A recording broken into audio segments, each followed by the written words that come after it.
Wait a minute. Why didn't they fly the eagle?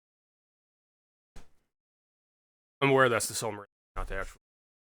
So, my name is James Craig, and I am an independently published author. That question has tormented the internet for 20 some years, maybe longer. Really, the Peter Jackson movie stuff, you know that. And a lot of people will go to great lengths defending that. Oh, all the information you need to come up with the answer is already in the books. You can put it together for yourself. Not everything needs to be explained to you.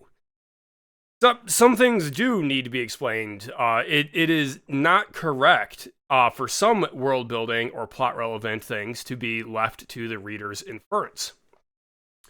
Now, I'm not going to get into the Lord of the Rings for that particular plot point because I'd probably have to read books, to be honest. It's been decades. But I'm going to examine two situations where it's really inexcusable for an author to omit information. Perhaps it might say something like, it's a book, not a world-building document. Correct, it is a book. Books have stakes. Books ask for the benefit of the doubt from the reader. Those two things are important for this conversation. Now, I feel very strongly about the fact that if you want to write a good story for a consumer, one of the things you have to do is you can't lie to them. I don't mean like misleading them with a unreliable narrator or something. I mean like contradicting yourself or fudging the stakes. Now, I did an entire video about like what is stakes, what is tension, and to sum that up, it is the difference between the best possible outcome of events versus the reader's average expectation of what the events are going to be. And I spoke in that video for a moment about the Deus Ex Machina issue, which is the reason people don't like a Deus Ex Machina. Oh, you know, her older brother shows up with magic powers and saves everyone at the very last minute. It's because the reader bought in on a story with stakes and said, well, this, and this could happen. Man, it'd be really terrible if, you know, they get killed off in this fight. It'd be better if, you know, they're just captured, but really, I want them to win the fight. And then they lose the fight and then get let go anyways. The reader is going to see that and be like, what? What? Huh? That sucks, though. Because you lied to them. You said, it is this dramatic. By the way, no, it's not. That is bad writing. That is bad storytelling. And I will come back to that as my second example. The first example that I want to get to when it comes to world building, because recently on Twitter, I was accused of critiquing somebody's setting in bad faith. Because in their mind that, oh, I have all the explanations. They're going to be in book 2. It's a book, not a world building. But there are things that you really don't have an excuse for not including. And the two broad categories I'm going to be using, the first one I'm going to say is when you introduce a world-building element that has clear implications that are being ignored, then you, like, for example, if you say, this is a world with no oxygen, and then there are still people walking around, the reader goes, there is clearly oxygen here, or everyone would be dead. You are lying to me. That's a problem. Another example, in this fantasy world, there is nothing can burn. Well, a reader with a 5th grade education, maybe a bit higher than that, knows that burning is oxidization, the basic chemical reaction. If things don't burn, then there's a lot of consequences to that, such as you can't digest food. You can't perform cellular functions. Chemistry itself has broken down, and there are consequences to that are clearly being ignored if, say, there's a whole civilization walking around eating food. It is, you are lying by saying that nothing burns in this setting. Or, for example, there's a giant floating island that is old, and there's no particular reason that it isn't like the Discworld from Terry Pratchett with shit falling off the side. Now, Discworld is a funny book. It is not serious. It does not ask the reader to buy in that the world makes sense, that the characters are acting rationally, that you can accurately predict things, future states. It asks you to go along for the ride. That's different. If you look at, say, my book, I don't even have it up, Infinite Money Glitch, that's a comedy book. There's a lot of world building in Infinite Might Glitch that doesn't make sense because the story takes place in a poorly designed video game run by an incompetent company who's chasing profit over functionality of the game. It's a bit of satire. The moment you pick up that book, you should know this is not a particularly serious story. I still do my damn best that the characters, for the constraints of the world they're in, are acting in their own rational interests. Now, why do I pivot to that? It's because the other way that, another type of world building fact that you need to cover is when you introduce a set of stakes, and then you say, oh, actually, for example, the magic was always able to do this the whole time.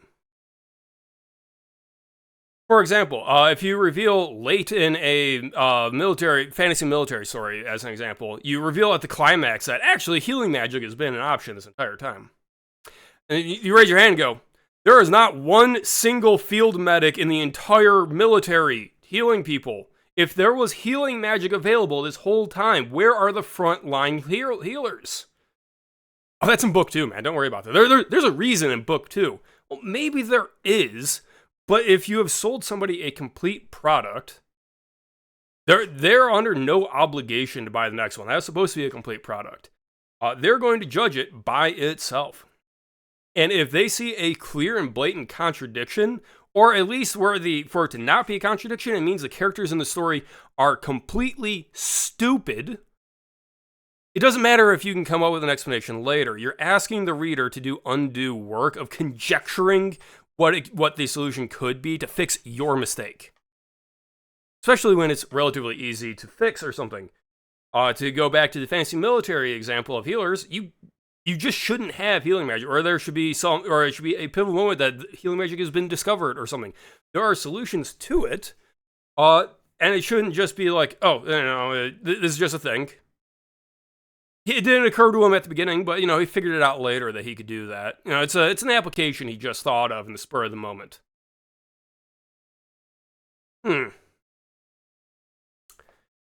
Readers are going to be reading the story, and if they are engaged with it, they are thinking about what the consequences of information is, how situations will impact the ability of the characters to achieve their desires against adversity. If you undermine that, you are undermining the fundamental stuff. So, as a more clear-cut example, you might be familiar with the movie The Da Vinci Code, which is hilariously solved by rudimentary logic. In the finale, or actually, I believe the majority of the movie, I haven't read the book. I basically got warned it's actually not that good.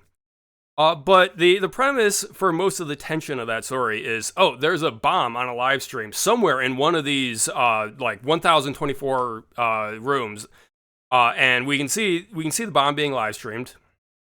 Now, so the problem is we need to figure out which one it is by selectively turning off the lights.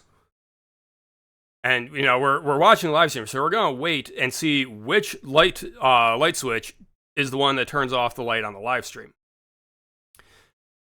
And the problem is, there's 1,000+ rooms, and they're like, that's going to take 24 hours. This bomb goes off in 8. We're all going to die. But a basic logic approach is, first of all, turn off all the lights. Make sure that it does actually work. And then you just have to turn off half the lights to see which half it's in, and then half again, and then half again, half again, half again. And voila, it takes 8 checks, and you have the correct room out of over 1,000. Now, is there a solution to that? Yeah, you can basically just say that if they cut the power to the room that has it, then they'll lose the live stream. So they have to only turn off the right one. Now, that is something that could be explained by the author and should have been explained by the author. Because it leaves the reader going, well, there's no stated reason they couldn't do that. You're asking me for good faith that I don't feel like giving. Yes. Characters need to be acting rationally unless it is a comedy, essentially, unless there is a reason to be not acting rationally, because that is how readers are engaging with the story, is they are projecting forward into what is going to happen. Or if they're not doing that, you wrote a bad story. So, to recap, If you introduce a world building element that is contradicted by the reality of the setting, you really need to explain that contradiction.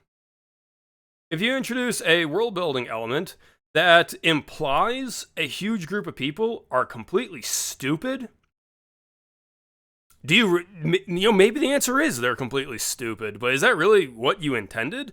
Or do you want to address the fact that, actually, here is an obscure reason that they're not stupid, and I'm going to work from that, and I'm going to incorporate the constraints of that behavior and so on, and I'm going to work for it. I'm not going to just ask the reader to go out on a limb and accept this. That's my take on what a reader can fairly expect out of good world building in a, say, fantasy and science fiction novel.